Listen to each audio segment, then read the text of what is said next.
Hello, everybody. I'm Paul Beckwith, and this is Newton, of course. The reason you've all come to this video, we've recently resolved a dispute over dog cookie quantities that are awarded after Newton agrees to appear in this video. So he's a very hard negotiator. So I'm talking about the atlantification of the Arctic and the pacification of the Arctic. So these terms apply to when the respective oceans, the warmer waters, the temperature properties, the salinity properties start to exert their influence and dominate the Arctic ecosystems. So atlantification in particular is coming in from the Atlantic Ocean, waters coming in, the temperature profiles are changing, and the Arctic on that side of the, on the Atlantic side is starting to look more like the Atlantic Ocean behavior rather than Arctic Ocean behavior. So this is happening. The Arctic Ocean is being assaulted on all sides by the surrounding oceans, and as it warms and as there's less and less sea ice, we're getting more and more marine life into that region that is more indicative of the Atlantic Ocean and Pacific Ocean than the Arctic Ocean. So let's talk about this recent paper that was just published, and this fits in nicely into some of my upcoming videos because I'm going to be talking a lot about Antarctic sea ice and the Antarctic glacial melt. Okay, so this is the article, Atlantification Advances into the Amerasian Basin of the Arctic Ocean. Yeah, so before I get into the details of this paper, though, I just want to show you some great tools that you can have to see what the Arctic sea ice and Antarctic sea ice are actually doing. Okay, so this is the National Snow and Ice Data Center. This site is produced or owned by the University of Colorado Boulder, which is great. It's not a government site. So here we have, and they've updated it quite a bit. So here we have the sea ice extent as of a day or two ago, and the sea ice concentration in the Arctic. And we're reaching a maximum. We may have actually reached the maximum of sea ice for this boreal or northern winter. And we're following this blue line right here for Arctic sea ice extent, defined as the area of ocean with at least 15% sea ice. And the problem that we have is that it's at a record low by a huge amount. So this was the previous minimum, low year, 2011 to 2012. And this is the envelope, this is the mean from 1981 to 2010. And this is these are the error bars, the range that we typically have. And we're just off the charts. We're way, way lower because we've had an extremely warm 2024, extremely warm 2023. So the sea ice is being hammered. Now, we're at near record lows for global sea ice. We've just set new records. So you can look at Antarctica, and our Antarctic sea ice looks even more bleak. So this is the sea ice extent. You know, there's only little pockets of ice left around the continent, except for this large pocket here connected to the Antarctica Peninsula. And since the winds are coming around this way, this area, this ice is all exposed to winds. This ice is relatively protected by the Antarctic Peninsula. That's the only reason that this big chunk is still there. And you can see this is the sea ice concentration, very, very thin ice. It's about to go. And, you know, a maximum of sea ice in the Arctic is the time when there's a minimum of sea ice in Antarctica. So this is the blue curve for 2024, 2025. So we came down here. The previous 2023, 2024 curve is the previous record low all around the black curve. And you can see what the blue curve has done. We had more ice initially, but then we've dropped below. So now we're a record low in Antarctica. And this level here is just under 2 million square kilometers. I talked about a blue ocean event, and that's when the ice drops below 1 million square kilometers. It may, you know, when all this ice is gone, I'm not sure. This is probably about around 1 million, maybe slightly more. So it might be difficult to get down to below 1 million square kilometers in Antarctic for a while because of this ice being relatively protected here from the winds, you know, circumventing the continent. Okay, so also on National Snow and Ice Data Center, you can go, there's this thing called Charctic Interactive Sea Ice Graphs, and this is really good data. You can click on various years that you want to see. You know, so we're showing 2012, the record minimum, and we're showing, you know, 2025. We can look at 2024 as well. You can see 2024, you know, was very, very low, but not quite down at the record minimum. You can hover the mouse on any of these data points to get details. And here's where we are right now in 2025. We're well below, we're well into record territory. You could also look at the Antarctic and look, you know, this is the Antarctic. So we're down here at the bottom here at the moment. You can look at 2024 as well. 2023 was the record minimum. Okay, so 2023, sorry, I took 2023 off. 2023 is the dotted line is the record minimum. So this is Charctic sea ice graphs. A couple other things. There's a sea ice analysis tool where you can look at data. So that's extent anomaly graph. They're having a problem with that right now. We can look at the extent map. Okay, I was having a problem with some of the sites. I don't know if they're doing work on the website, but the extent map doesn't seem to be working at the moment. Concentration map. Maybe we can go back to January. Yeah, I was having some problems with this. Maybe Antarctica works. Anyway, when this is working, it's great. You can analyze the sea ice data. There's also an option where you can do a sea ice spatial comparison. So this is, you know, if you hover down, you can zoom in and out just by scrolling the mouse. And this is what this is doing is this is looking at, it's comparing March 5th data for 2025, just yesterday, to the previous, to a year ago. It's comparing data, and you can select any different years that you want to compare, and you can see where there is still some ice left, and here's where most of the ice is located, you know, protected by the Antarctica Peninsula. And there's color schemes. The white is 2024, and the bluer shading within is this year, 2025.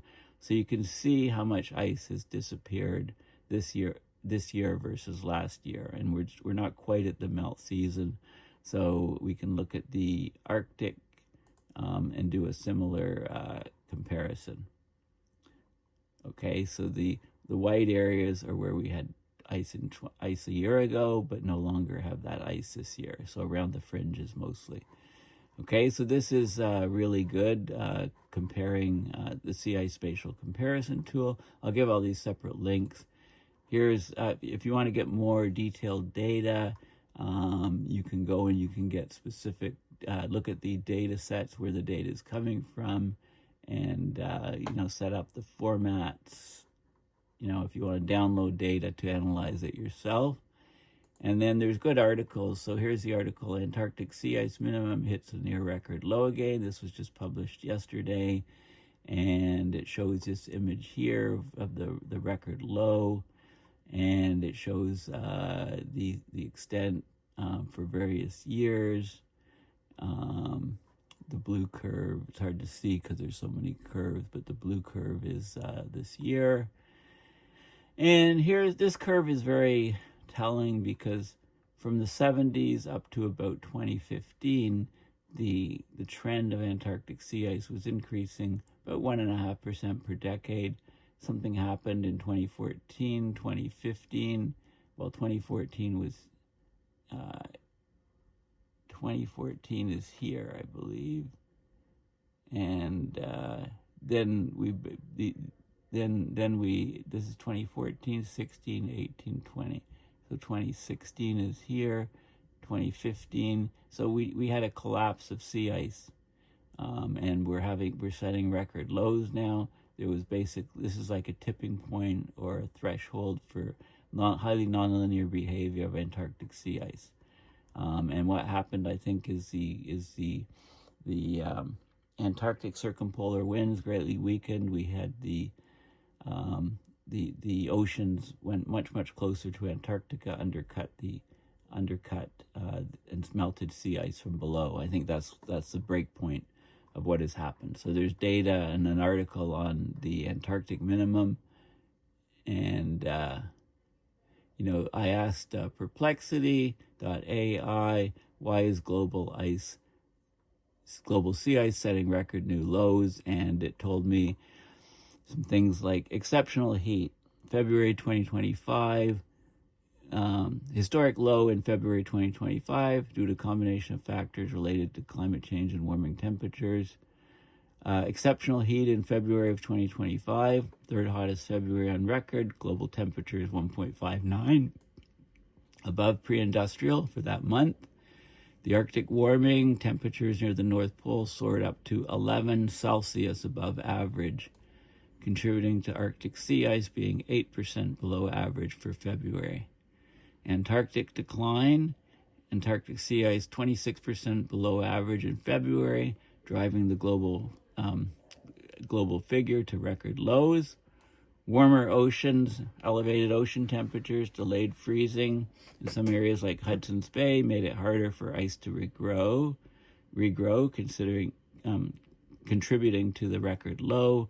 Wind patterns, strong winds in both polar regions broke apart existing ice, particularly affecting the more vulnerable Antarctic sea ice. So this is why the ice that's tucked up against the Antarctic Peninsula is still, there's still a lot there. That's a big pocket of ice in Antarctica, and it's protected from a lot of these winds by the topography of the Antarctica Peninsula. Feedback loops, of course, as the ice melts, you get a darker ocean, more absorption of solar radiation, more heating, more accelerating warming, furthering the ice loss. Long-term trends, Arctic has been seeing a consistent decline over past decades. The Antarctic's had more variability, but since 2015 has had huge losses. Okay, and this melting of sea ice is affecting marine life and biodiversity, of course, and here's some examples of some ways it's doing that. The melting of sea ice has profound effects on marine life and biodiversity in the Arctic. Food web alterations, melting ice disrupts the foundation of the food web, affects algae, phytoplankton growth patterns. The change ripples through the entire ecosystem, impacting zooplankton, which eats the phytoplankton, fish, and large predators. We're getting habitat loss, so ice-dependent species like polar bears, seals, walruses, they lose their habitats for resting, breeding, and hunting. Polar bears rely on sea ice for over 96% of their critical habitat. They do go on land occasionally, but very, very rarely. We're getting species range shifts. Southern species like orcas are pushing northward. They alter the ecosystem dynamics. fish change their ranges in response to conditions. And then species-specific impacts. Marine mammals, beluga whales, have challenges in mating, giving birth, evading predators because they can't hide under the sea ice. Walruses crowd on shores when the sea ice retreats beyond their feeding grounds, so you get potentially deadly stampedes. Polar bears, they can't hunt seals effectively, so they get emaciated, lose a lot of weight, die off. Seabirds are at risk due to changes in their ice-dependent habits and food sources.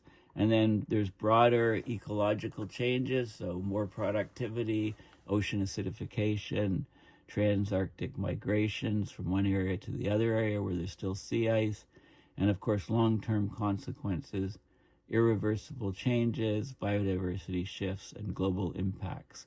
What happens in the Arctic doesn't stay in the Arctic. So we're getting the melting of sea ice is causing a complex cascade of effects through the marine system. Okay, so all of these things are bad news. So let's talk specifically about atlantification, how it's advancing into the Amerasian Basin, and this diagram says it all. So this is the sea ice concentration in October 2002, lots of ice, and here's where we are up in this region. We're getting Pacific water coming through the Bering Strait, attacking the ice this way. We're getting this Atlantic water coming deep into the Arctic. So this process is atlantification of the Arctic. This is pacification of the Arctic, and we're specifically in this paper talking about the atlantification of the Arctic. So atlantification is the northward flow of anomalous waters and life from the Atlantic into the polar basins. It has wide-ranging climate ramifications. So in this paper, they present previously unknown observational evidence that the atlantification process is strengthening in the eastern Eurasian Basin. We're getting, the primary example is the diminishing sea ice, which is related to a powerful ocean heat ice-albedo feedback, right? Less ice lowers the albedo because water is exposed, absorbs more sunlight, so solar radiation absorption increases, so therefore ocean heating happens. So that accelerates the sea ice losses. The atlantification is extending far beyond the Lomonosov Ridge, dividing the Arctic, and it's going into the Makarov Basin, where upper ocean ventilation or circulation, mostly in the vertical direction, creates a new and unique ecological environment. The eastern part of the Siberian Arctic Ocean is still strongly stratified. That's a normal condition. Cold water on the surface in the winter, and the warmer water is down below, but the Atlantic water is coming in and it's shoaling, so it's moving to shallower and shallower depths, and it's warm, salty, nutrient-rich intermediate water, and it's completely changing the ecology of the Arctic. Okay, so that's basically what's happening. We're getting massive infiltration of warm, salty water. We don't have a strong halocline, which is the fresher water on top, saltier water below. The salt water is coming right up to the surface, and it's changing everything in the Arctic. And they talk about some of the initial, history of infiltration of Atlantic water. Historically located at 150 to 800 meter depth, the Atlantic water started to infiltrate in the 1970s into the Arctic. There was a strong pulse, warm pulse, a degree Celsius warmer than normal pulse of the Atlantic water, entered the Nansen Basin in the 90s, and then it started to travel deeper inside, and there was a second warmer pulse, and so on, and now it's become a feature of that region of the Arctic, basically. The halocline, which is the separation of water into layers, fresher water on top, salty water below, is starting to change. We've got warm, salty water below pushing up, and we've lost a lot of the water column stability. So this shoaling is a really big deal. And of course, with the warmer, salty Atlantic water coming into the Arctic, the marine life it brings in it's completely changing the features of the Arctic Ocean. So you can see here again, this is in 2002. This is what we had in 2021, with huge amounts of warm Atlantic water coming up into the basin, melting the ice from below as it shoals, gets shallower and shallower, and the Pacific, the same sort of thing, but not to the same extent. So this is showing the temperature at depth in the, on a buoy up in this region, a buoy. And what's interesting is you can see the green curve is the temperature at 150 meters and above. So you got the cold water on the top, and it's much, much colder than the water at 200 meters and 250 meters, the red curve. Okay, so the gap here is significant. You've got a gap of about 1 degree Celsius. It's much colder water below, but this is over time, and you can see what's happening to this green curve. This is the date. This is 2005, 2020 here. You can see that over the last few decades, this colder water down below is moving closer and closer to the, it is warming up more and more, and it's becoming the same temperature as the water above. So there's no more halocline that keeps the layers separate. What we're seeing, the warm salty water is coming up right close to the surface. It's shoaling. In fact, this is the trend in the depth of the colder water below, and you can see it's come to within about 70 meters of the surface, whereas before it was 140 to 160 meters deep, and there was a sharp layered structure, but now that's not the case. So this is a sure indication that the atlantification of this particular region is pretty much a done for. Pretty much, we're looking at it in the rearview mirror. It's happened. And you can see these are temperature profiles of different regions. They divided up into more detail. We've got the warm Atlantic water coming into the Nansen Basin, coming over to the Makarov Basin. It's still pretty stratified water system here, cold out water on top, warmer water below, but we're getting a shoaling, and this water's coming up, taking out the ice. And you can see these are the temperature depth profiles at different, these are different moored stations that are collecting data under the ice. And you can see, this is the pacification here. Of the warming of the water, the warm water below is starting to come up closer to the surface. Over here, there's more variability and fluctuation, some spikes upward, but it's mostly breached the surface here. The warmer water. This station here is is still fairly well.